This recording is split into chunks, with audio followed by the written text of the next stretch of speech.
Hello everybody and welcome back to another Minecraft tutorial. In this video I'm going to be showing you how to organise your inventory. Now that may sound a little bit silly, it's just an inventory, you put blocks in it, you place them down, break them and pick them back up again. Well, if you put some thought into it and arrange your inventory effectively, you can actually make yourself more prepared for more situations and become a better Minecrafter. So in this video I'm going to show you a whole bunch of tips to do with the inventory, and we're going to start off with the things that I think are essential and should always be in your inventory. Now not all of them at all times, but I'll go over everything that you see right here and explain why I think they're essential for your inventory. So first of all, we'll start off with the sword and the bow over here. These are obviously to defend yourself, so it's always a good idea to have those. And also we have a stack of arrows as well. Now if you've got an infinity bow, you only need the one. As you kill skeletons, you'll probably pick up more arrows, and that means it won't use an extra stack or space in your inventory. But if you don't have infinity, really good idea to have a stack, as you don't want to run out of arrows. Then over here we've got a pick. This is pretty obvious why you need this, to break blocks. But this one's got silk touch, and that's so that you can use your ender chest as a backpack. So you can place this thing down and then pick it back up again, and that allows you to access all of the things in your ender chest.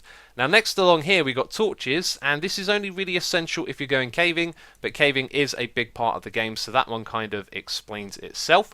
Then over here we've also got the axe and the shovel, and you'll probably need these based on where you're going. If you're doing a little bit of building above ground, you'll probably need the axe. If you're going caving, you'll definitely need the shovel, but not the axe.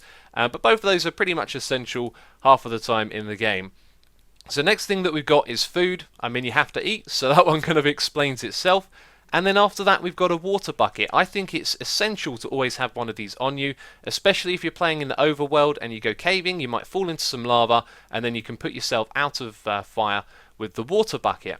As well as that, it's always useful to be able to push away mobs. If you're getting surrounded by zombies, you can chuck down a water bucket at your feet and push them away. Now this next one I think is really underrated. Always have some blocks to place down in your hotbar. I mean, if you're going caving and you're getting surrounded by mobs, you can back away, quickly build a wall between you and the mobs, or if you need to traverse some terrain, it's always good to be able to place down some blocks and climb up to that little bit up above, right? So I think always keep a stack of cobblestone or other type of block available to use on your hotbar. Now as well as that, we've also got ender pearls. That's pretty obvious to get yourself to other locations quickly by throwing them, and we've also got a flint and steel here as well. Now these two I think are more essential in the nether. If you get trapped in the nether and an obsidian portal is unlit, you can use the flint and steel to light it back up again, so that's a good one. And you can't use your water bucket in the nether, so having a fire resistance potion to protect yourself when you fall into lava is an extremely good idea.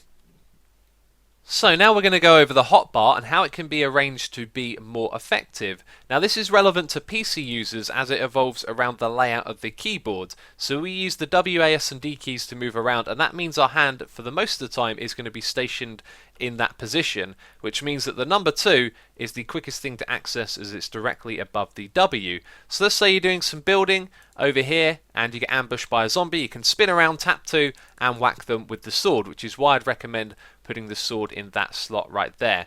So we've got 1, 2 and 3 right here. These are probably the easiest to access as your finger needs to move the least amount of distance. However, when we start going for 4 and 5, it's further away from W each time, and that means it takes a little longer to select, and it's also a little bit more difficult as you might have to look at your keyboard to select these other things. So for that reason, I'd say that 1, 2 and 3 are probably the real estate right here to go for. Number 2, always for a sword, because you're going to need a sword immediately. If you're going to shoot something at range with a bow, the chances are the threat isn't quite as immediate, so I've put that one on number 1 as it's just a tiny bit further away. And then you've got 3 as well being relatively close, so always having a pick accessible seems like a good idea.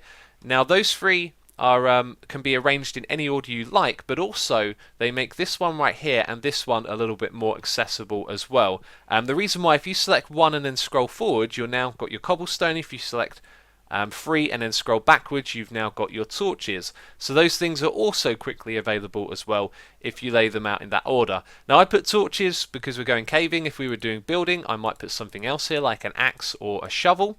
and you got your cobblestone, because I think it's a really good idea to always have that available. You might even just want to put that one there and have your bow over on this side, but how you arrange these is up to you. But the most important thing is that you've got that 2 directly above your W, you got 1 and 3 easily accessible as well, and then you can use the mouse wheel to quickly scroll to the next one over. So I've got 3 more tips for you this video. The first one is to rebind the Q key, as that's the key for throwing items on the ground, which is no good if you want to select your bow as an enemy approaches and you mash the keyboard, you accidentally press Q as well, and you've thrown your bow at the enemy. That's happened to me a few times, so rebinding Q would be able to avoid that. Now this next tip is for quickly accessing something from your inventory, putting it into your hotbar and using it. So for example, let's say that you're in the Nether, you've fallen into a lava lake, you don't have your fire resistance potion on your hotbar. What you can do is you can go into your inventory and you can press 2 to swap it with that item. You can exit and press 2 again, and now you've selected it and you can drink your potion. So that may have not seemed like the fastest thing ever, but if I do it quickly like this, go there, exit out, press 2 and drink it quickly, then it's actually quite fast and a really good tip. And that ties into my third tip, which is to try and always keep things in the same space. So let's say you always lay it out like this, it means you know to go and look in this area for the fire resistance potion. If you keep things a jumble and put them in different places, then it's going to take you longer to pick out the items that you want. So I'd recommend getting a little bit of a layout in your mind for how you want to arrange these items that are always going to be in inventory, and then that way if you've got them, you know where to look and see where they are. So those are my tips for organising your inventory, and if you enjoyed the video, please do leave a like. On the screen and in the description box is a link to the essential Enderchest video. If you haven't seen that already, be sure to check it out. One of the items I mentioned was essential to have in your inventory would be an Enderchest, and in that video I go over all the things that can make your Enderchest even more useful. So yeah, be sure to check that out if you haven't seen it already. Anyway, that's it from me this video. Thank you for watching, and I'll catch you next time. Bye bye.